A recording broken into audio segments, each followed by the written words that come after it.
नमस्कार, मैं ज्योतिषाचार्य राजकिशोर बंग आप सभी लोगों का स्वागत और अभिवादन करता हूं।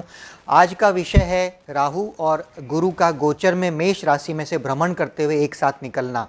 तो ये इसके बारे में हम बात करते हैं संक्षेप में, और किन सेक्टर्स पर क्या प्रभाव पड़ेगा, देश दुनिया पर क्या प्रभाव पड़ेगा, उसके बारे में हम ब्रीफली बात करेंगे। तो ये दो हिस्सों में इस आज के वीडियो को विभाजित करना चाहूँगा। पहले हिस्से में मैं सूक्ष्म रूप से बताऊंगा कि देश दुनिया पर और सेक्टर्स पर क्या प्रभाव पड़ सकता है, और दूसरे हिस्से में इसका एक मेजर प्रभाव आने वाले समय में क्या पड़ेगा वो मैं आपको बताने की कोशिश करूंगा। तो पहले हम बात करते हैं, ये 22 अप्रैल से मेष राशि में राहु और गुरु का जो कंजंक्शन हुआ है, तो उसकी वजह से शेयर बाजार पर क्या प्रभाव पड़ेगा। अब मैं आपको बता दूं कि दरअसल ये जो कंजंक्शन है, इसमें राहु और गुरु दोनों की दृष्टि जो है पंचम स्थान पर है, जो कि शेयर बाजार का स्थान माना जाता है, और नवम स्थान यानी भाग्य स्थान पर है। तो ये वॉलेटिलिटी इंडिकेट करता है, बाजारों में रुझान एक बार नीचे की तरफ और एक बार ऊपर की तरफ। तो कुल मिलाकर के ट्रेडिंग अपॉर्चुनिटीज़ बहुत अच्छी रहेगी।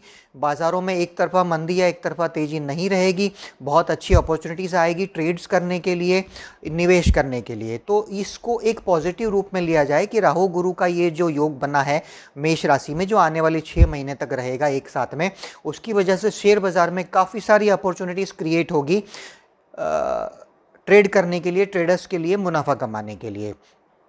दूसरी हम बात करते हैं इस कंजंक्शन की वजह से गोल्ड और सिल्वर पर क्या प्रभाव पड़ेगा। गोल्ड और सिल्वर मार्केट जो है इस कंजंक्शन के दरमियान हो सकता है कि थोड़ा कमज़ोर होता हुआ दिखाई दे, लेकिन वापस जितना कमज़ोर होगा उससे दुगनी चाल से, दुगनी तेज़ी से, और कम से कम दुगने लेवल तक गोल्ड और सिल्वर में तेज़ी दर्ज होगी। इसकी संभावना बहुत प्रबल रहेगी। अब हम बात करते हैं प्रॉपर्टी बाज़ार की। प्रॉपर्टी बाज़ार जो है अमूमन इस गोचर के दरमियान लगभग स्थिर सा रहेगा, उसमें कोई लंबी चौड़ी मूवमेंट आए उसके चांसेस नहीं है। और अब हम बात करते हैं second part of the video, यानी कि इसका आने वाले समय में क्या इम्पैक्ट पड़ेगा आर्थिक और सामाजिक स्तर पर।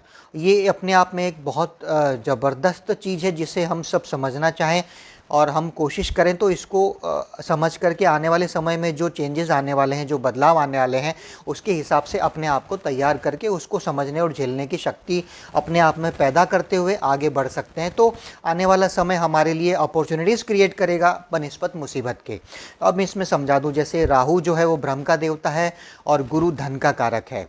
तो ये दोनों चीज़ें बहुत इंपॉर्टेंट है आर्थिक हालातों के लिए और सामाजिक हालातों के लिए। अब इस कंजंक्शन के ऊपर शनि की तीसरी दृष्टि पड़ रही है, और ये जो है अपने आप में बहुत इंपॉर्टेंट है, क्योंकि काल पुरुष की कुंडली में मेष राशि प्रथम राशि है।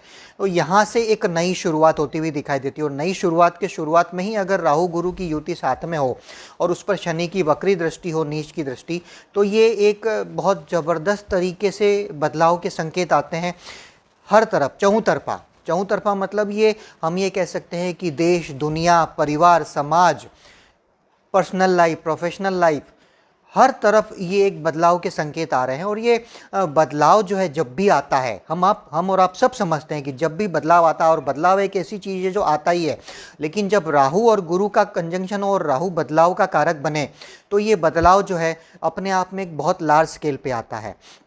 दो तरह का बदलाव हो सकता है, एक बदलाव ऐसा जो पॉजिटिव हो, एक बदलाव ऐसा जो नेगेटिव हो।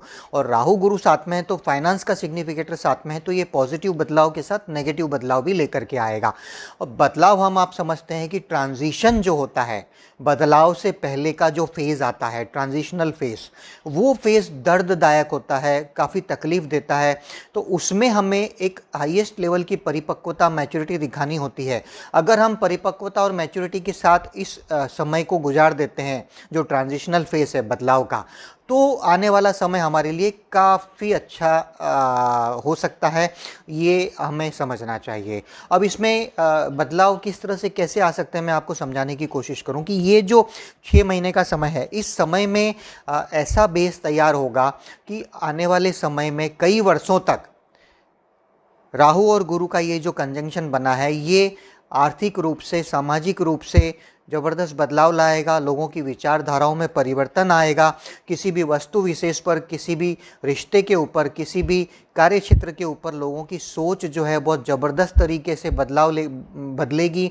धीरे धीरे करके बदलाव जो है वो मासेस में फैलता जाएगा और अभी जो समय चल रहा है उसके मुकाबले आने वाले समय में ये बदलाव अगर हमने सही तरीके से हैंडल किया तो बहुत मुनाफा देगा, और इस बदलाव को हम सही तरीके से हैंडल नहीं कर पाए, परिपक्वता से हैंडल नहीं कर पाए, तो ये हमारे लिए एक बहुत तकलीफ़दायक नुकसानदेह साबित होगा और ये लंबे समय तक इसका इफ़ेक्ट रहता है।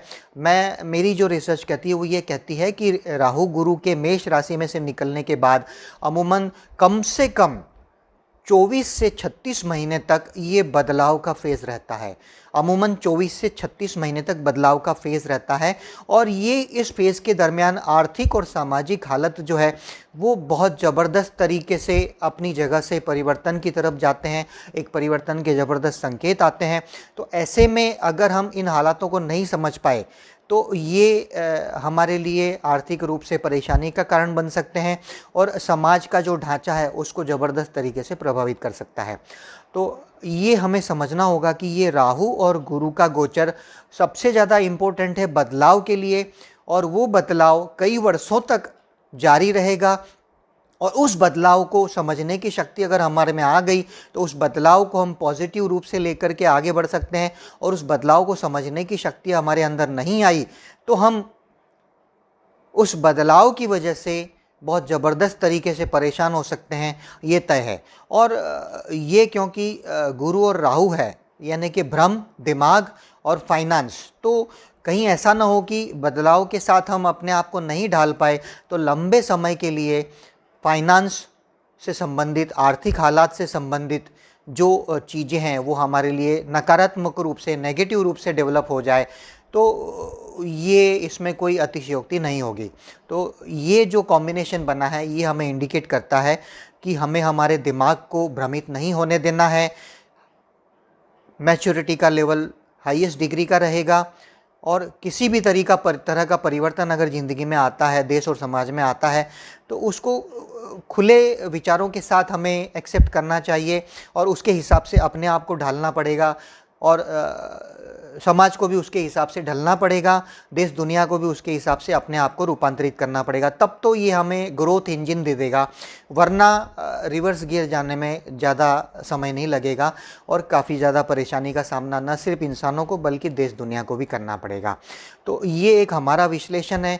ये हो सकता है कि हमारा विश्लेषण काफ़ी हद तक सही हो या कई लोग कहे कि ये काफ़ी हद तक सही नहीं भी हो सकता है ये, लेकिन अपनी अपनी विचारधारा है। ग्रहों का गोचर के हिसाब से हमारी जो पढ़ाई है वो हमें ये इंडिकेट करती है कि एक निसंदेह एक बदलाव जो है वो ऑन द कार्ड्स हैं और बहुत तेज़ गति से ये बदलाव आएगा, और इस बदलाव के साथ अगर हम अपने आप को नहीं बदल पाए तो हम पीछे रह जाएंगे और बाकी के लोग जो हैं वो काफ़ी आगे निकल जाएंगे। तो इसी के साथ मैं इस वीडियो को यहाँ ही समाप्त करता हूँ। बहुत जल्द नए रिसर्च के साथ आपके समक्ष प्रस्तुत होऊंगा। तब तक के लिए आज्ञा दीजिए। नमस्कार।